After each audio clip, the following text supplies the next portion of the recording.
दोस्तों, इस वीडियो में हम आपको बताएंगे महाराष्ट्र में महानगर पालिका का चुनाव संपन्न हो चुका है।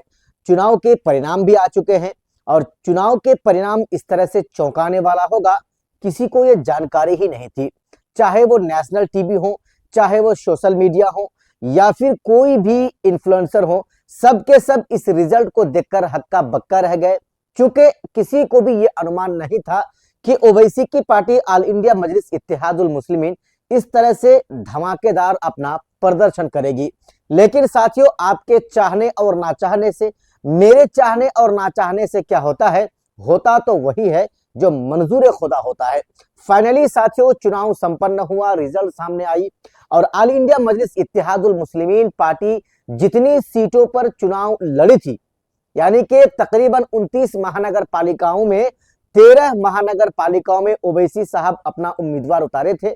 ऑल इंडिया मजलिस इत्तेहादुल मुस्लिमीन पार्टी अपना उम्मीदवार उतारी थी और उसमें 120 से भी ज्यादा जो नगर सेवक एमआईएम पार्टी के जीते, एमआईएम पार्टी के जीत कर आए। जी हां साथियों, है ना ये चौंकाने वाली बात।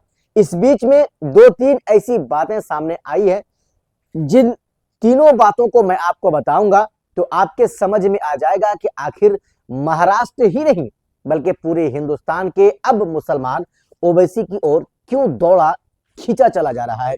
सबसे पहली बात, एआईएमआईएम पार्टी के मालेगांव से विधायक हैं मुफ्ती इस्माइल साहब। वहां पर ऑल इंडिया मजलिस इत्तेहादुल मुस्लिमीन पार्टी अब जो है वो किंग मेकर बन चुकी है। जी, औरंगाबाद में तो किंग बनी एमआईएम पार्टी, लेकिन मालेगांव में किंग मेकर बन चुकी है। औरंगाबाद में 33 सीटों पर एमआईएम पार्टी चुनाव जीती, तो वहीं पर मालेगांव में 21 सीटों पर चुनाव जीतकर किंग मेकर बन गई है। साथियों, हम आपको बताते हैं समाजवादी पार्टी का अबू आसिम आजमी। अबू आसिम आजमी के बारे में अगर हम आपको बताएं तो गोवंडी जो है उनका गढ़ माना जा रहा है। अबू आसिम आजमी जो हमेशा एआईएमआईएम पार्टी का विरोध करता रहा, जो हमेशा ओवैसी के खिलाफ जहर उगलता रहा, और इस चुनाव में तो यानी कि बीएमसी के इस चुनाव में, महानगर पालिका के इस चुनाव के चुनाव प्रचार में तो अबू आसिम आजमी ने अपने सारी हदों को पार कर दी। उन्होंने इम्तियाज जलील साहब के बारे में कहा था कि 32 का 32 उसका निकाल देंगे, लेकिन हुआ क्या, अबू आसिम आजमी जो है उल्टे अपने गड्ढे में फंस चुके हैं, गिर चुके हैं। चूंकि गोवंडी में 8 सीट हैं और एमआईएम पार्टी वहां पर 6 सीटों पर कामयाबी उनको मिल चुकी है। जी हाँ, ये वो गोवंडी है जहां अबू आसिम आजमी का हमेशा किला रहा। अबू आसिम आजमी हमेशा यहां से जो है उनका एक गढ़ रहा है और वहीं से एमआईएम पार्टी इस बार 8 सीटों में 6 सीटें जीत चुकी हैं और अबू आसिम आजमी का जो किला है उसको ढा दिया है, किला को बिल्कुल गिरा दिया या फिर उस किले में अपना झंडा गाड़ दिया, अगर यूं कहें तो सही होगा। इसके बाद साथियों, धुले सिटी के बारे में अगर हम आपको बताएं तो वहां पर एमआईएम पार्टी को 10 सीटों पर कामयाबी मिली। फारूक शाह साहब यहां से पहले एमआईएम पार्टी के विधायक हुआ करते थे, इस बार वो यहां से विधायकी का चुनाव हार चुके हैं और वहां पर भी एमआईएम पार्टी को 10 सीटों पर जबरदस्त कामयाबी मिली है। जी हाँ, नांदेड़ में हमने आपको बताया, नांदेड़ वो है जहां से एमआईएम पार्टी का जो है एक तरह से अच्छा खासा वहां पर लोगों की तादाद है, एमआईएम पार्टी के चाहने वालों का। वहां से एमआईएम पार्टी जो है 13 सीटों पर कामयाबी एमआईएम पार्टी को मिली है। मुमरा की अगर हम बात करें, मुमरा तो वहां से एमआईएम पार्टी को 5 सीटों पर कामयाबी मिली। अकोला से 3 सीटों पर, मालेगांव से 21 सीटों पर, अहमदनगर से 2 से ज्यादा सीटों पर, जालना से 2 सीटों पर, सोलापुर जहां 2024 के विधानसभा के चुनाव में फारूक शाह साबदी साहब चुनाव लड़े थे और ये माशाल्लाह वहां पर 70,000 से प्लस वोट लाए थे, लेकिन चुनाव हार गए थे। अब साथियों, ये चीजें खुलकर सामने आ गई है कि एमआईएम पार्टी अब छोटी मोटी पार्टी नहीं रही। एमआईएम पार्टी के साथ ही किसी भी पार्टी को अब मुकाबला लेना पड़ेगा, अब उनको जो है उनका सामना करना पड़ेगा, क्योंकि एमआईएम पार्टी जिस तरह से, चाहे वो लोकल बॉडीज के चुनाव हो, महानगर पालिका के चुनाव हो, विधानसभा का हो या लोकसभा का, इन तमाम पार्टियों में अब जो मुस्लिम समाज के लोग हैं, मुस्लिम समाज के जो वोटर्स हैं, वो सब एक तरफा एमआईएम पार्टी को वोट कर रहे हैं। साथियों, इस बीच में जो तीसरी बात निकल कर आई थी उसके बारे में हम आपको बताएंगे, वो इमरान प्रतापगढ़ी शायर के बारे में।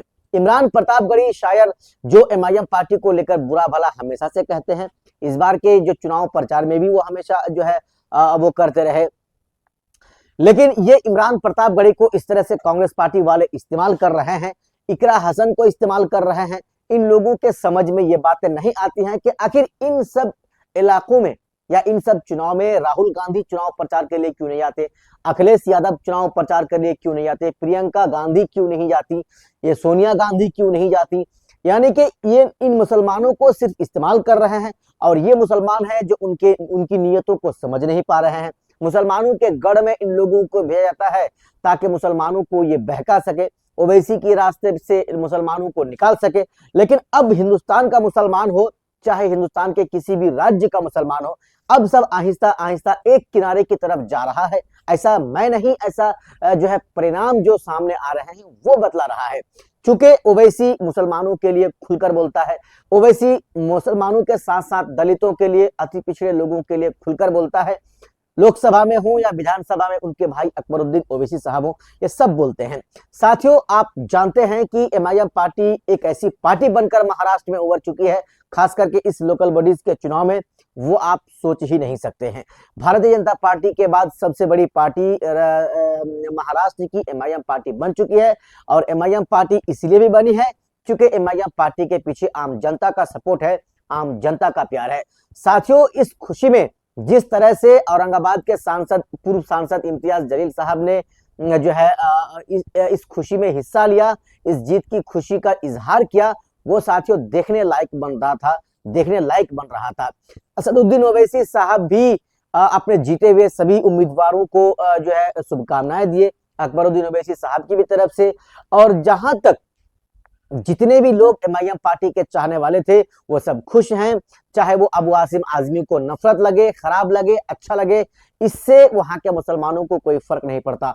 अबू आसिम आजमी जो हमेशा मुसलमानों का जो है रहनुमाई करने को लेकर के बातें करता था, वो अबू आसिम आजमी जो हमेशा कहता था कि महाराष्ट्र में मुसलमानों का नेता मैं हूं, ओवैसी के यहाँ पर कोई जरूरत नहीं है, एमआईएम पार्टी की यहाँ पर कोई जरूरत नहीं है, उसको चाहे कि वो हैदराबाद में रहे, तेलंगाना में रहे, वहां के मुसलमानों की हिफाजत करे, वहां के मुसलमानों के लिए आवाज उठाए। लेकिन ऐसा साथियों नहीं हुआ। लोकल बॉडीज के चुनाव में यानी महाराष्ट्र महानगर पालिका के चुनाव में ये बातें खुलकर सामने आ गई कि महाराष्ट्र के मुसलमान भी अब एमआईएम पार्टी के बैरिस्टर असदुद्दीन ओवैसी साहब को अपना नेता मान चुका है, ओवैसी को अपना रहबर, अपना रहनुमा मान चुका है, ना कि अबू आसिम आजमी को। साथियों, अबू आसिम आजमी का जो किला था इस बार वो ढह चुका है, इस बार वो खत्म हो चुका है और एमआईएम पार्टी उसके किले में अपना झंडा गाड़ चुकी है। अब आने वाला विधानसभा के चुनाव में आप देखेंगे कि शायद अबू आसिम आजमी समाजवादी पार्टी से विधायक रहे भी या ना रहे और वहां से एमआईएम पार्टी का विधायक बन जाए।